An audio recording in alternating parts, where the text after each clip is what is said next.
बिस्मिल्लाहिर्रहमानिर्रहीम रब्बि इश्रह ली सदरी वयस्सिर ली अमरी वहलुल उक़दतम मिन लिसानी यफ़क़हू क़ौली रब्बि ज़िदनी इल्मा। साइकाट्री में आज का हमारा टॉपिक है सोमेटोफॉर्म डिसऑर्डर।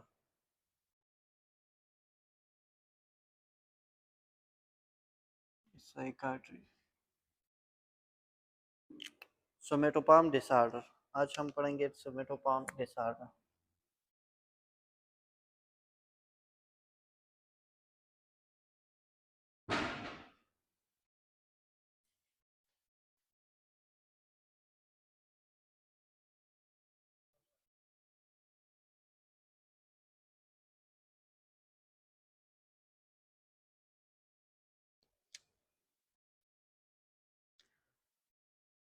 सोमेटोफॉर्म डिसऑर्डर वो डिसऑर्डर है जिसमें हमारे पास emotional distress as physical symptom appear होते हैं।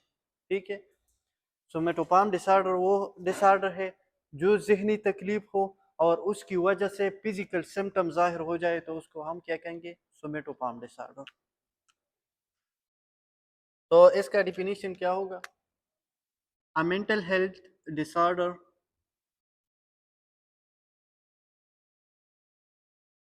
Mental health disorder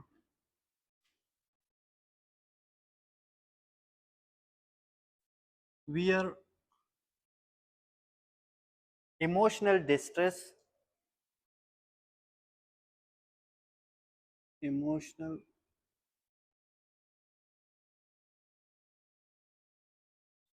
manifest as physical symptom।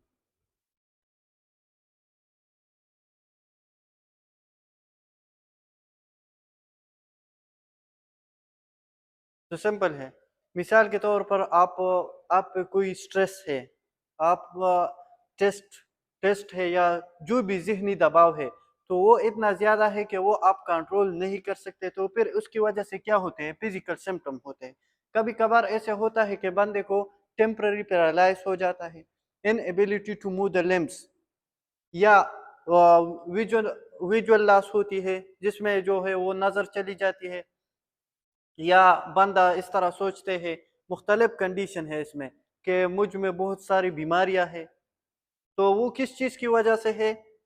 वो इमोशनल डिस्ट्रेस की वजह से है। और वो इमोशनल डिस्ट्रेस पर उसकी वजह से क्या होती है, फिजिकल सिम्टम। हाँ, नहीं, उसमें जो है वो मुख्तलिफ किस्म उसकी पाम है। तो फिर देखे इसमें पहला जो है वो है सोमाटाइजेशन टाइप्स। तो पहला इसमें है somatisation.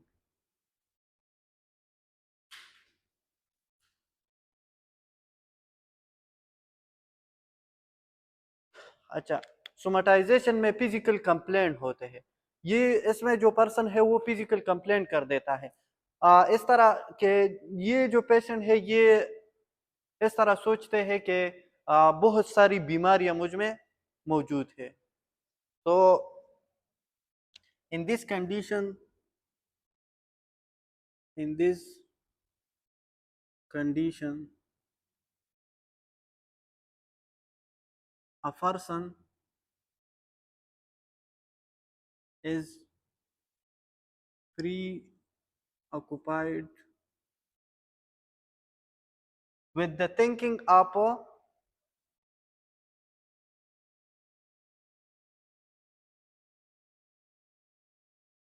with the of different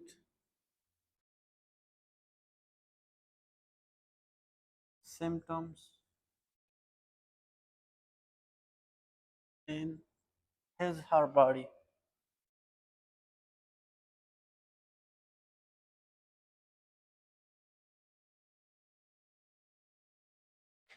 somatisation simple बस इस तरह याद रखिए, जिसमें बंदा ये सोचता है कि बहुत सारी बीमारी मेरे बॉडी में मौजूद है, और ये अगर आप उसको इन्वेस्टिगेशन करें, मेडिकल इन्वेस्टिगेशन करें, तो ये मेडिकल इन्वेस्टिगेशन को एक्सेप्ट नहीं कर देते। ठीक है, सोमाटाइजेशन कंडीशन में पर्सन प्री ऑक्युपाइड होता है विद द थिंकिंग ऑफ, वो इस तरह सोचते हैं कि मिसाल के तौर पर मुझ में गर्ड से या डिफरेंट जो मुख्तलिफ किस्म की जो सिम्टम है वो अपने बॉडी में वो सोचते हैं कि ये बीमारी वो नहीं होता, लेकिन वो इस तरह सोचता है कि ये मुझ में मौजूद है। उसमें वो सिम्टम, वो डिजीज, जो बीमारियां है वो इस बंदे में होता नहीं है, लेकिन वो सोचते हैं कि ये मुझ में मौजूद है। तो अब इसमें ये फिजिकल कंप्लेंट कराता है। एक्सेसिव, ये बोर्ड कैमरे में आता है। Excessive physical complaint. अच्छा, और इसमें लिख ले कि ये जो है they do not accept medical investigation.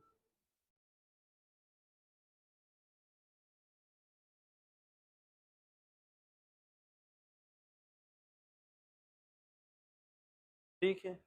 अब अगर ये जो बीमारियां, ये जो सिम्टम बताते हैं कि मुझ में ये बीमारी है, उसकी अगर आप मेडिकल इन्वेस्टिगेशन करें तो वो इसमें नहीं होते। फिर उनको आप ये बताए कि ये बीमारी आप में मौजूद नहीं है, तो फिर ये बंदा जो है वो कहेंगे कि नहीं, ये मुझ में है, आपका टेस्ट गलत है। तो वो कंडीशन क्या है? सोमेटाइजेशन। सिंपल है। फिजिकल एक्सेसिव फिजिकल कंप्लेंट करता है कि मेरे सर में दर्द है, ये जगह पे दर्द है, ये बीमारियां है, ये बीमारियां है, तो वो सोमेटाइजेशन में आते हैं।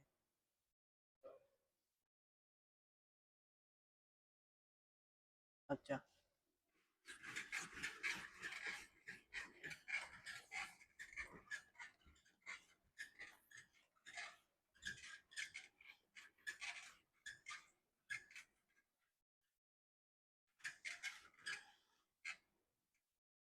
सोमेटोपॉर्म disorder.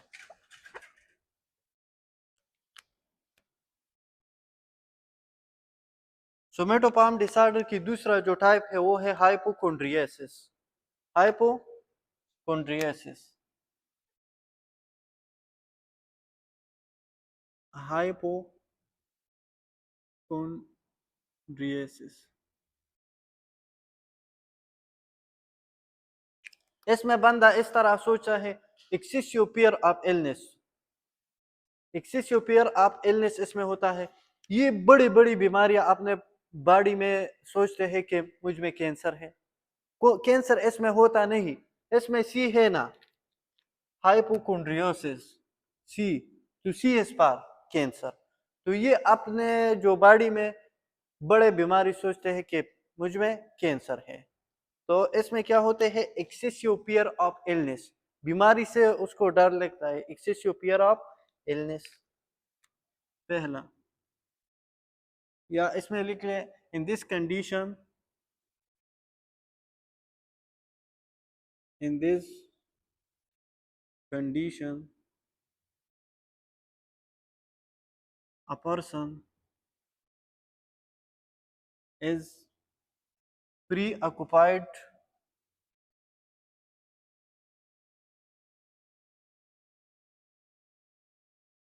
with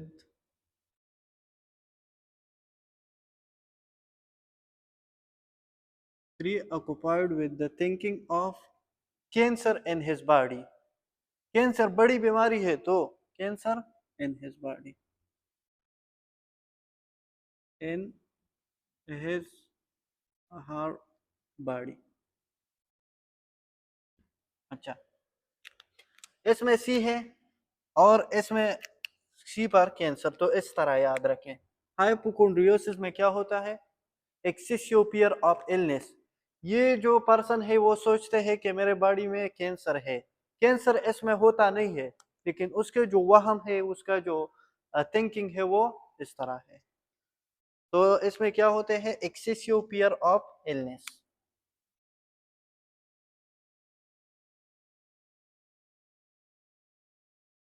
fear of illness, excessive fear of illness। तो ये है हाइपोकोंड्रियोसिस।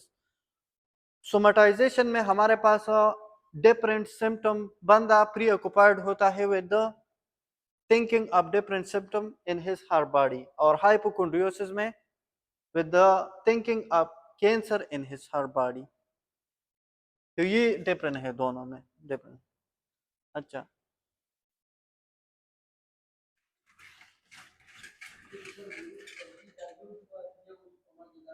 इसमें ये कैंसर भी सोच सकते हैं, जो बड़ी बीमारी है तो ये सोचते हैं कि मुझ में वो है,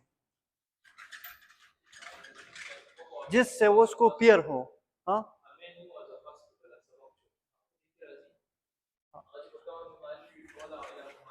हाँ, लेकिन इसमें वो पहले जो था सोमाटाइजेशन में वो डिफरेंट सिम्टम के, ये बीमारी भी है ये, इसमें जो बड़ी बीमारी है वो ये सोचते हैं कैंसर मिसाल के तौर पर, जिस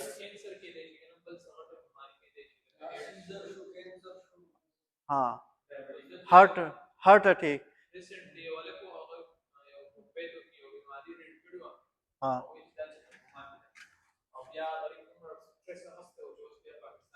वो तो वो सोमेटाइजेशन में है, वो मेडिकल इन्वेस्टिगेशन को एक्सेप्ट नहीं कर देते। अच्छा, तीसरा जो है इसमें कन्वर्जन डिसऑर्डर है। कभी कभार जिहनी दबाव इतना ज्यादा हो जाता है कि जिसकी वजह से बंदे के हाथ पाँव काम छोड़ देते हैं, पैरालिसिस में चले जाते हैं। तो वो किस चीज की वजह से? वो भी इमोशनल डिस्ट्रेस की वजह से।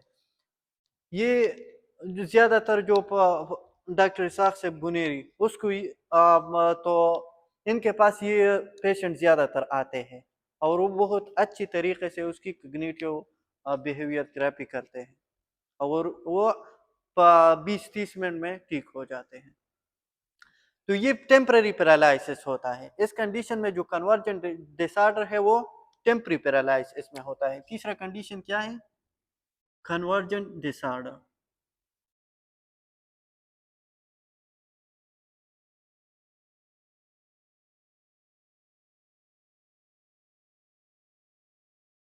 अच्छा, ये कन्वर्जेंट डिसऑर्डर सेरोटोनिन और डोपामिन के इम्बैलेंस की वजह से होती है। सेरोटोनिन और डोपामिन की इम्बैलेंस होती है ज्यादातर इमोशनल डिस्ट्रेस की वजह से, और फिर इसकी वजह से inability to move the limbs, हाथ या काम करना छोड़ देते हैं या पाँव बिल्कुल पैरालिसिस हो जाए। तो कन्वर्जेंट डिसऑर्डर, इसमें क्या होते हैं? Neurological symptom.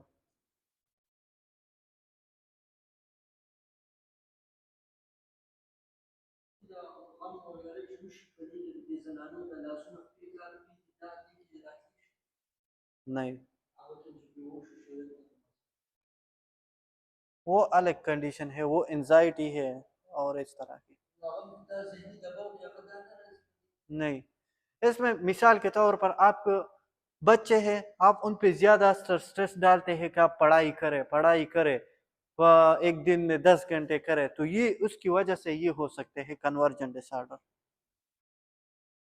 जहनी दबाव की वजह से, जहनी तकलीफ, इमोशनल डिस्ट्रेस की वजह से। तो न्यूरोलॉजिकल सिम्टम इसमें होते हैं like paralysis.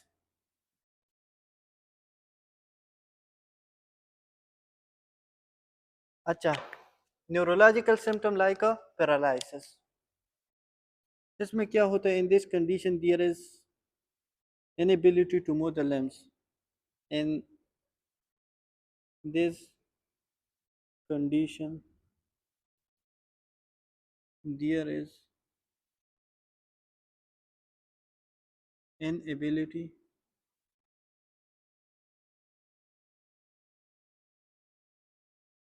to inability to move the limbs, तो पैरालिसिस की वजह से होती है inability to move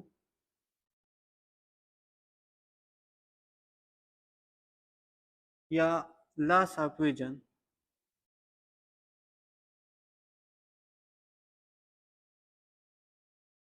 ठीक है, या इसमें क्या होती है? विजन लॉस होती है।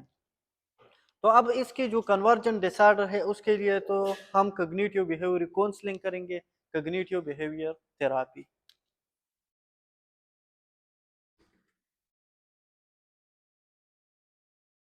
Counselling, cognitive behaviour therapy.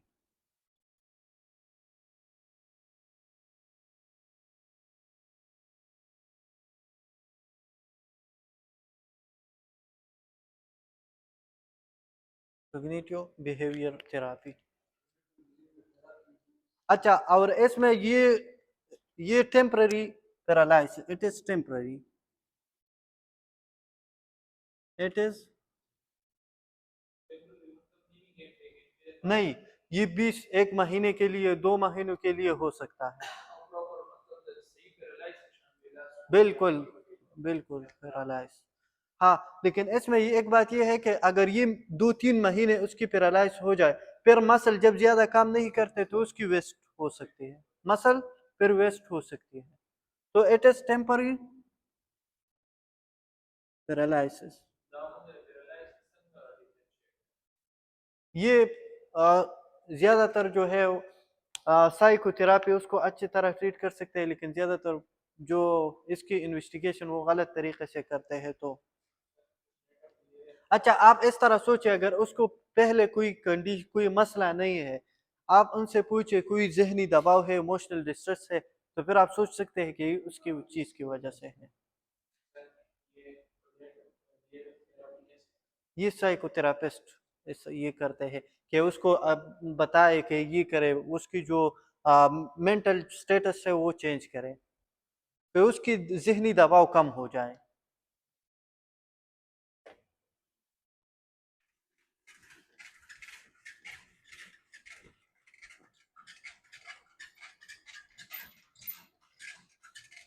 अच्छा,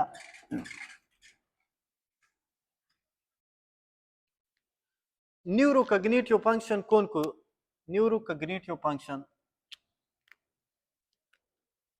न्यूरोकॉग्निटिव फंक्शन, न्यूरोकॉग्निटिव फंक्शन।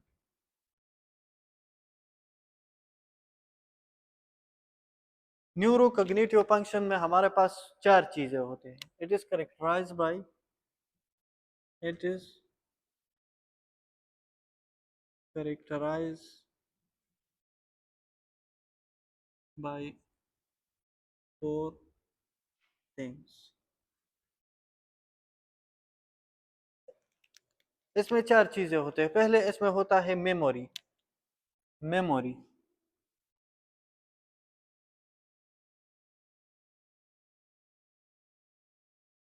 अच्छा, मेमोरी क्या है? Memory store, retain and recall of information को मेमोरी कहते हैं। Store, retain and recall of information. ठीक है, इसको मेमोरी कहते हैं। दूसरा हमारे पास है अटेंशन, दूसरा अटेंशन है, attention. Attention focus on the selective stimulus को कहते हैं। अटेंशन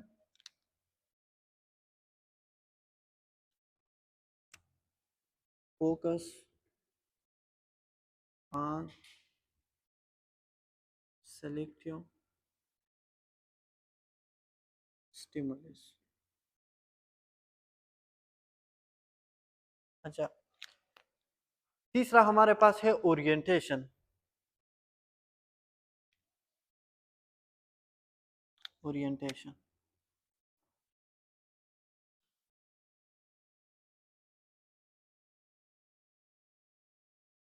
ओरिएंटेशन में हमारे पास मिसाल के तौर पर आप किस, ये टाइम क्या है, प्लेस क्या है, पर्सन की आइडेंटिटी क्या है, तो ये ओरिएंटेशन में आते हैं।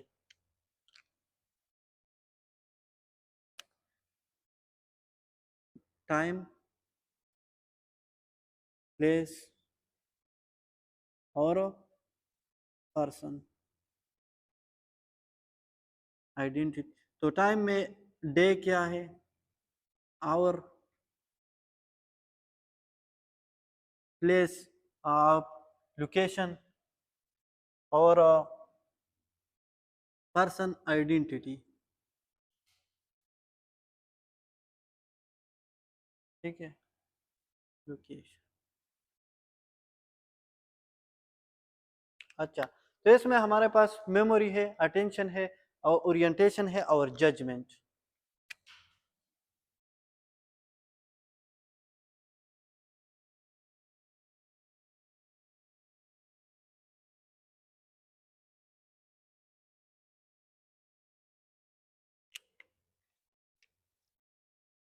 Make a sound decision.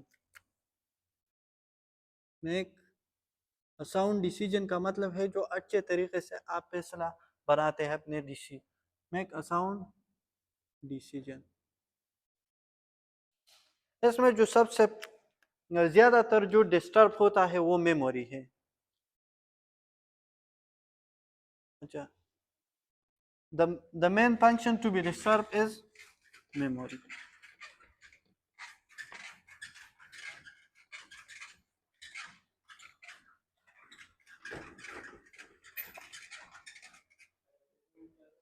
Judgment, make a sound decision. The main function to be disturbed, the main function to be disturbed is वो मेमोरी है।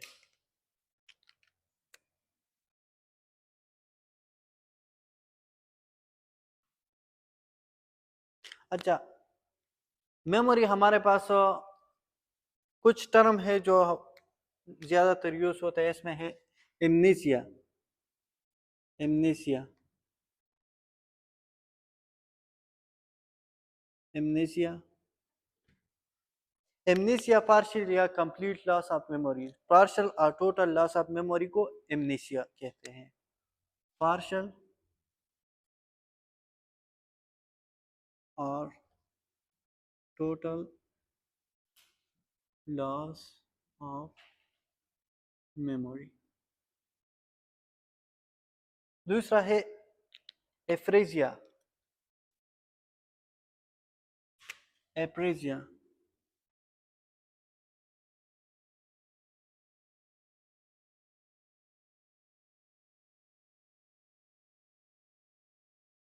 एप्रेजिया inability to perform motor function. अगर मोटर या हाथ पाव करना, लिम्स को काम करना छोड़ दे तो उसको एप्रेक्सिया कहते हैं। Inability to perform motor function. Motor function जो मसल, हम मिसाल के तौर पर मैं मसल कंट्रैक्ट करता हूँ तो उसकी जो मूवमेंट है उसको मोटर फंक्शन कहते हैं। अच्छा, तो इसमें लिखे इनएबिलिटी टू परफॉर्म। ए का मतलब है नो, विदाउट, तो inability, inability to perform motor function.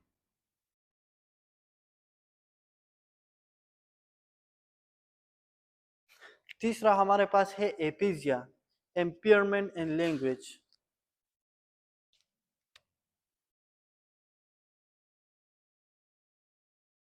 एफिजिया, एपिजिया कहते हैं एम्पियरमेंट इन लैंग्वेज। बंदा सही तौर पर बात भी नहीं कर सकता, रीडिंग भी नहीं कर सकते, मिक्स अप वर्ड्स इसमें होते हैं।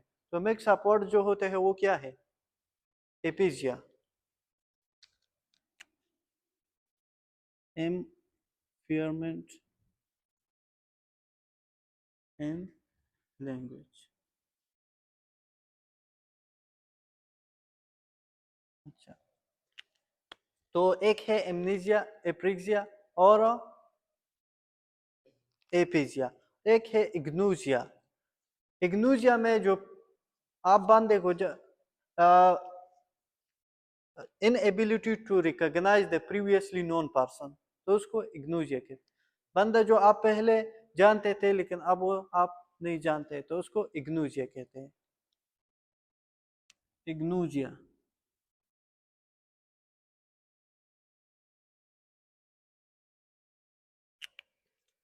इनएबिलिटी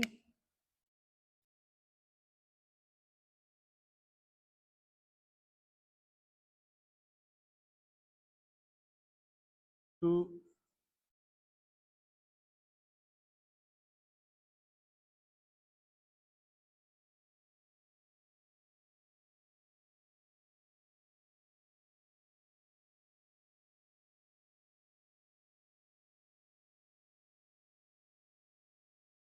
अच्छा, inability to recognise the previously known person. जो पहले आप वो जानते थे वो अब नहीं जान सकते, रिकॉग्नाइज उसकी शनाख्त आप नहीं कर सकते हो, तो वो इग्नोजिया। सिंपल है। एमनीजिया में पार्शियल या टोटल लॉस ऑफ मेमोरी होता है। एप्रीजिया में मोटर फंक्शन को काम करना छोड़ देते हैं। मिसाल के तौर पर आप ये हाथ में मूवमेंट, अभी जो मेरा हाथ है वो मूवमेंट कर सकता है, अगर ये काम मोटर फंक्शन काम करना छोड़ दे तो फिर मैं हाथ को कंट्रैक्ट नहीं कर सकता, तो उस कंडीशन को एप्रिक्सिया कहते हैं। एपिजिया एम्पियरमेंट इन लैंग्वेज, जो बातें करता है तो मिक्स अप वर्ड, सही तरीके से बात नहीं कर सकते। अच्छा, इग्नोजिया में inability to recognise the previous known person. अच्छा, फिर मेमोरी लॉस की हमारे पास दो टाइप है।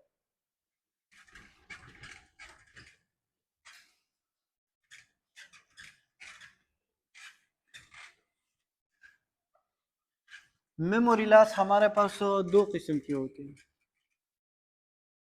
एमनीजिया, फिर एमनीजिया की टाइप के amnesia.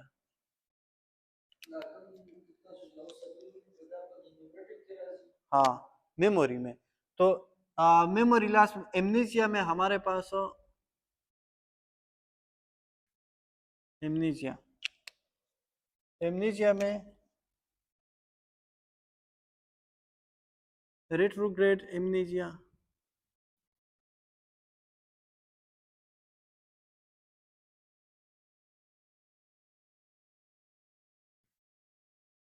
Anterograde,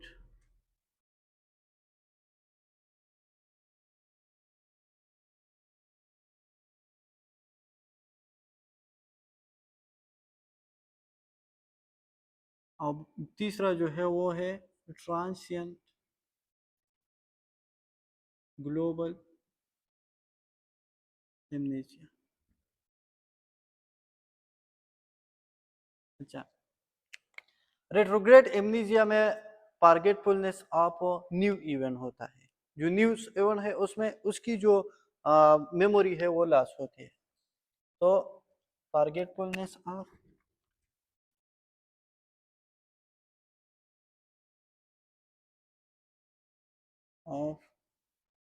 new events. Forget retrograde में हम फॉरगेटफुलनेस ऑफ फास्ट इवेंट होता है। फास्ट जो इवेंट है वो भूल जाते हैं। और इसमें क्या होते हैं, इसमें forgetfulness of new event. New event जिस बंदे से जब भूल जाते हैं तो उसको इंटेरोग्रेड्स एमनीजिया कहते हैं। Transient temporary loss of memory को ट्रांसिएंट ग्लोबल एमनीजिया कहते हैं। टेम्परेरी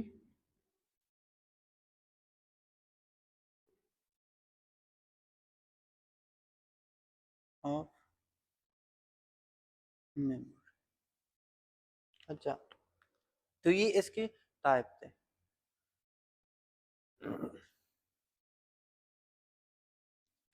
लिख लिया।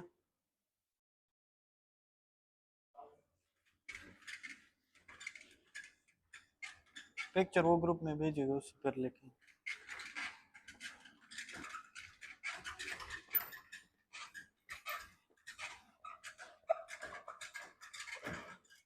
अच्छा,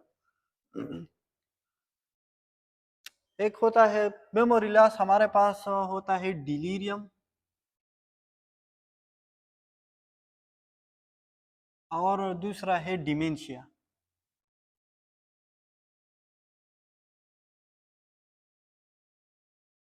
दोनों लॉस ऑफ मेमोरी, दोनों में क्या होते हैं? इसमें मेमोरी लॉस होते हैं। Loss of memory due to loss of memory due to underline काज।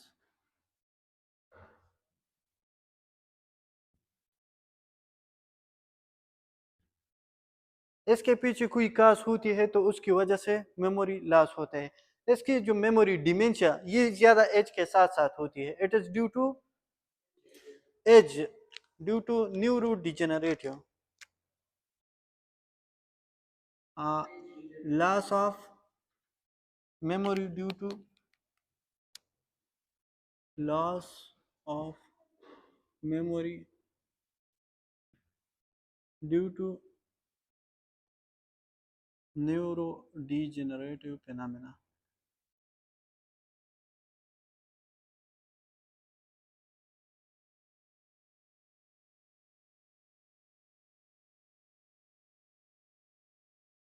ये ओल्डर एज में होती है। ये it affect younger age, it affect younger age, it affect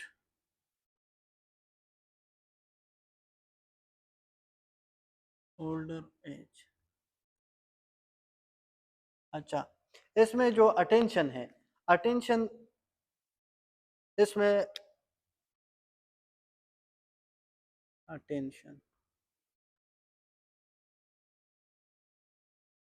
attention तो अटेंशन इसमें इम्पेयर होते हैं, इम्पेयर। और इसमें अटेंशन क्या होते हैं? Intact, intact. हाँ, मतलब अटेंशन किसी चीज पे फोकस करना। हाँ, इसमें फोकस इम्पेयर होता है। इसमें इंटैक्ट, इंटैक्ट मीन नॉर्मल, बराबर। अच्छा, इसका जो ये डिलीरियम जो है loss of memory younger age में आ जाए तो ये सडन आता है, तो कोर्स सडन है, कोर्स सडन। और इसमें ग्रेजुअली,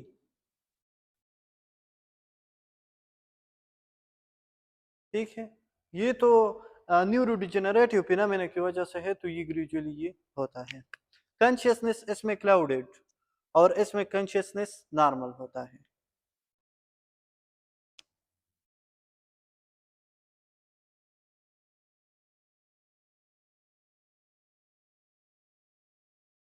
क्लाउडेड और इसमें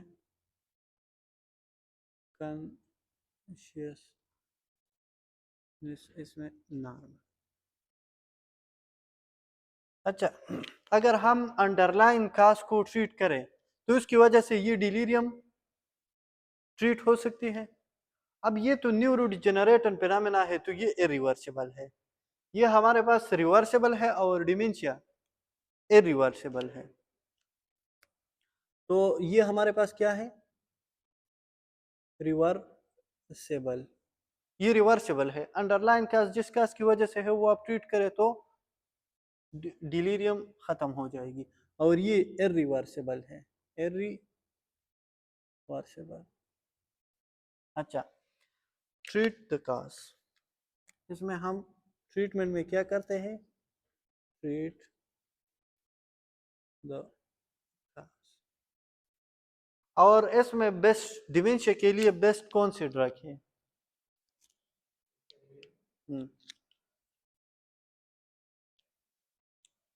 डोनाप्जिल। तो क्या? डोनाप्जिल ये मेमोरी को एनहेंस कर देती है। वो तो फार्माकोलॉजी में ये हमने पढ़ा है। हाँ, डोनाप्जिल ये न्यूरो, हम तो ठीक है, उन लोगों के लिए जो मेमोरी लॉस उसकी होती है, न्यूरो डिजेनरेटिव फेनोमेना की वजह, बूढ़े लोगों के लिए। अब देखें, डिलीरियम में यंगर एज अफेक्ट कर देती है और डिमेंशिया ओल्डर एज में होती है। इसमें अटेंशन एम्पियर होते हैं, इसमें अटेंशन नॉर्मल होती है, ठीक होती है। कोर्स ये सडन आते हैं और ये ग्रेजुअली। अब कॉन्शियसनेस इसमें क्लाउडेड होता है, कॉन्शियसनेस इसमें नॉर्मल, ठीक, रिवर्सिबल है और ये इरिवर्सिबल। इसमें जो कास है वो अगर हम ट्रीट करें तो फिर ये डिलीरियम ख़त्म हो जाएगी, और इसके लिए बेस्ट डोनाप्जिल है, उसमें हम कास को ट्रीट करेंगे। क्लाउडेड मीन जो एबनॉर्मल, यस, जो अपने कंट्रोल में नहीं है।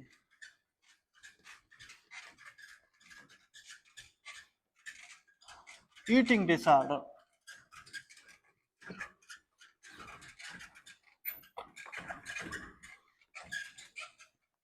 ईटिंग डिसऑर्डर, ईटिंग डिसऑर्डर,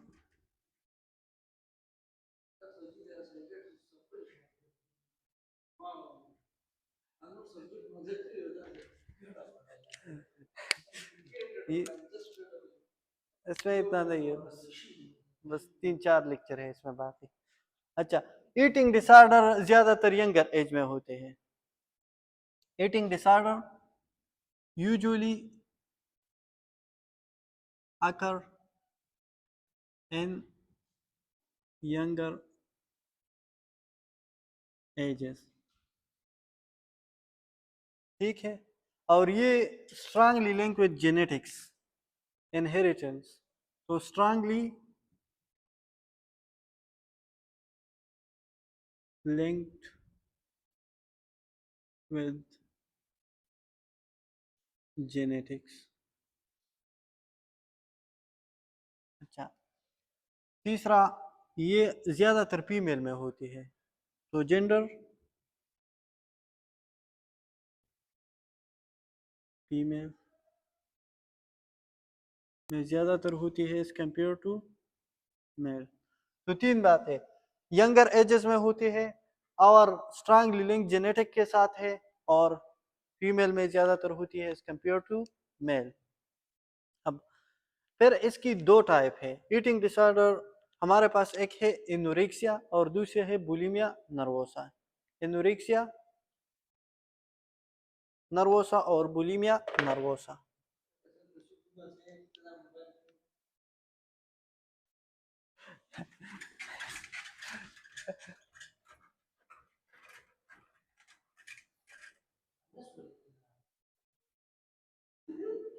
इसमें हमारे पास एक है एनोरेक्सिया नर्वोसा और दूसरा बुलिमिया नर्वोसा। एनोरेक्सिया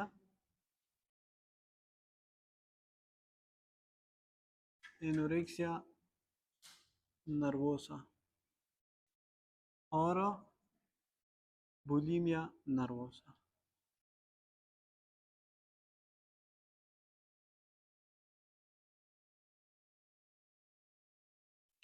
दोनों ईटिंग डिसऑर्डर है। ये जो इसमें ये एनोरेक्सिया नर्वोसा पर्सन क्या करते हैं, ये they do persistently decrease intake of food करते हैं, मतलब बहुत कम खाते हैं, किस चीज की वजह से, due to fear of being obese. अच्छा, ये तो पहले ज्यादातर बिंज ईटिंग, मतलब ये एक टाइम पे ज्यादा रोटी खाते हैं, फिर उसके बाद सोचते हैं कि यार ये इसकी वजह से तो मैं ओबीस बन जाऊंगी। हाँ, तो उसकी वजह से फिर ये क्या कराते हैं, self induce vomiting.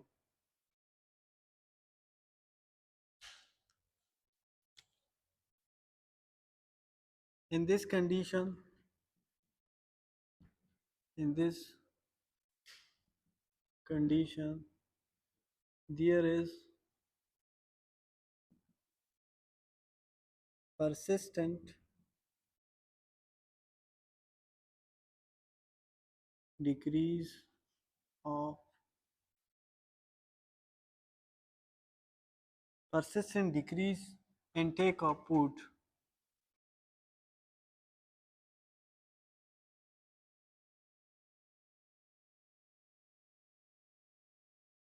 Due to fear of being obese। ये दोनों ज्यादातर लड़कियों में होते हैं। In this condition, there is persistent decrease intake of food due to fear of being obese। ये कम कहते हैं किस चीज की वजह से कि मैं पेटी बन जाऊंगी। अच्छा, इसमें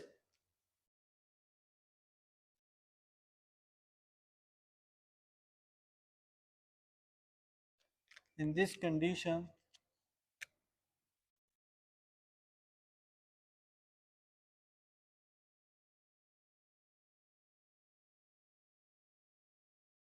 there is binge eating।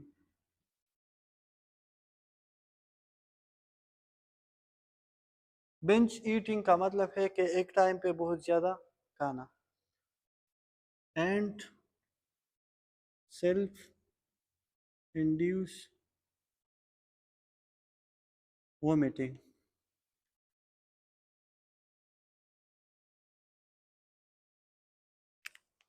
फिर ये क्या कराता है, खुद वोमिटिंग कराता है कि ये जो मैंने खाया है तो वो हजम ना हो जाए, उसकी वजह से मैं पेट ही ना बन जाऊं।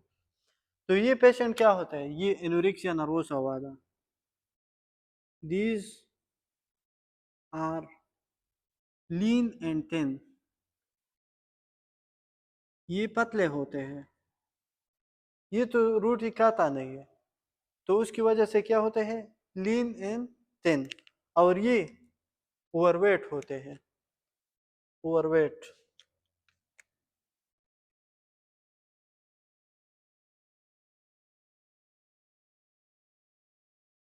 ओवरवेट। अच्छा, इसमें जो बॉडी मास इंडेक्स है, बॉडी मास इंडेक्स वो नॉर्मली 17 kg पर मीटर स्क्वायर से कम होता है। और इसमें या तो नॉर्मल होता है या ओवरवेट। तो BMI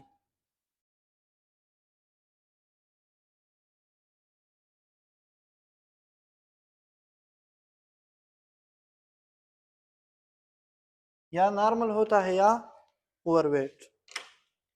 अब देखो, ये बॉडी मास इंडेक्स इसमें कम है, बॉडी मास इंडेक्स इस तरह पॉइंट कर देते हैं, BMI weight in kg divide by height in metre square. Height in metre square लेंगे, 2 से मल्टीप्लाई नहीं करेंगे। मिसाल के तौर पर आपका वेट है 60 kg, BMI 60 kg आपका वेट है, और आपका जो 170 सेंटीमीटर आपका हाइट है। तो 170 सेंटीमीटर को मीटर में कन्वर्ट करने के लिए 1.7 मीटर होगा, 1.7 मीटर। तो अब ये मीटर है, तो 1.7 मीटर इसकी स्क्वायर लेंगे, तो बॉडी मास इंडेक्स इसकी क्या बनेगी, 60 डिवाइड बाई 1.7 मल्टीप्लाई बाई 1.7, 2 से मल्टीप्लाई नहीं, इसका मतलब है कि ये 2 बार है। तो इससे क्या आएगी, 60 डिवाइड बाई 2.89, और ये फिर 60 डिवाइड बाई क्या 20.76। अच्छा, ठीक है। तो 20.76 बॉडी मास इंडेक्स जो है ये नॉर्मल है या ओवरवेट है, नॉर्मल है। 18.5 से लेकर 25 25 तक, 24.9 तक ये क्या है, नॉर्मल है। फिर 25 से लेकर 30 तक ओवरवेट है, ओवरवेट है।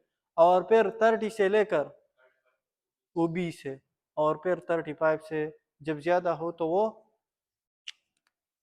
हाईली ओबीस, और फिर हार्ट अटैक की चांसेस ज्यादा है। अच्छा, इन कंडीशन में मेंस्ट्रुअल साइकिल जो है वो, इस कंडीशन में एनोरेक्सिया नर्वोसा में मेंस्ट्रुअल साइकिल, मेंस्ट्रुअल इरेगुलरिटी होता है, मेंस्ट्रुअल इरेगुलरिटी।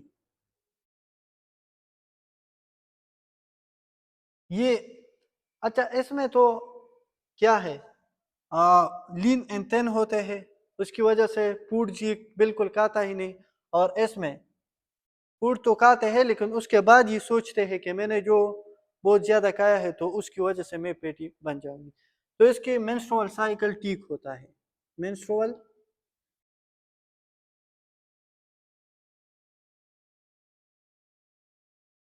नॉर्मल। अच्छा, इसमें ये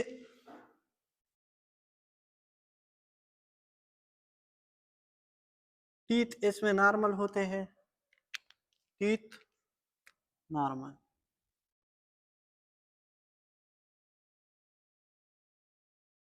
अच्छा, ये तो सेल्फ इंड्यूस्ड वोमिटिंग कराते हैं।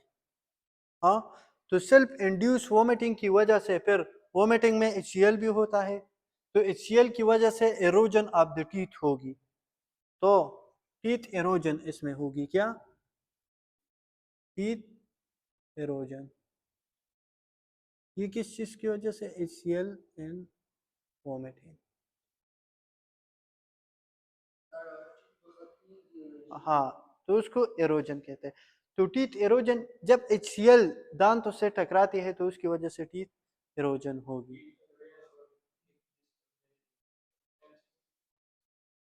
सेम तो नहीं है, उसमें सिर्फ कलर चेंज होते हैं।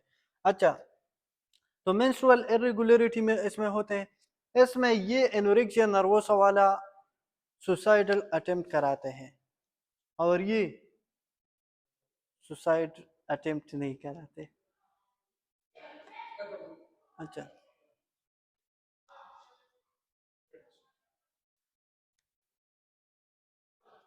इसमें ये क्या कराते हैं, सुसाइडल अटेम्प्ट, और ये नो सुसाइडल अटेम्प्ट।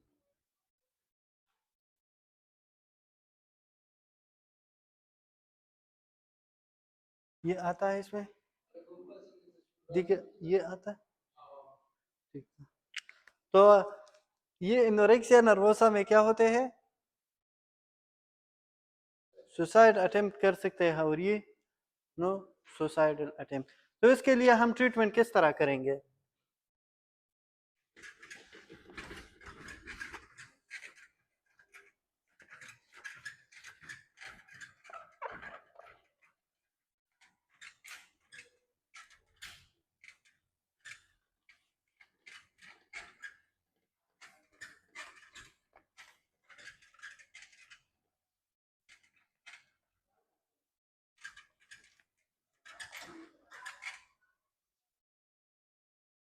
ट्रीटमेंट में हम काउंसलिंग,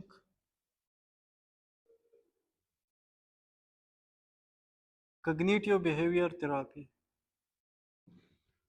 कॉग्निटिव बिहेवियर थेरेपी।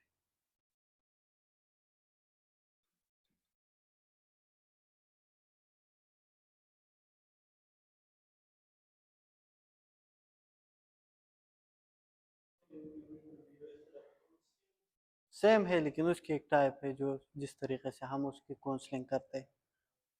अच्छा, और इसमें अगर मसले है तो SSRI भी हम स्टार्ट करते हैं, SSRI। तो SSRI की वजह से सेलेक्टिव सेरोटोनिन रीअपटेक इनहिबिटर, तो डिप्रेशन वगैरह इसमें कम होगी। दोनों में सेम है। अच्छा, तो ये इसकी ट्रीटमेंट थी।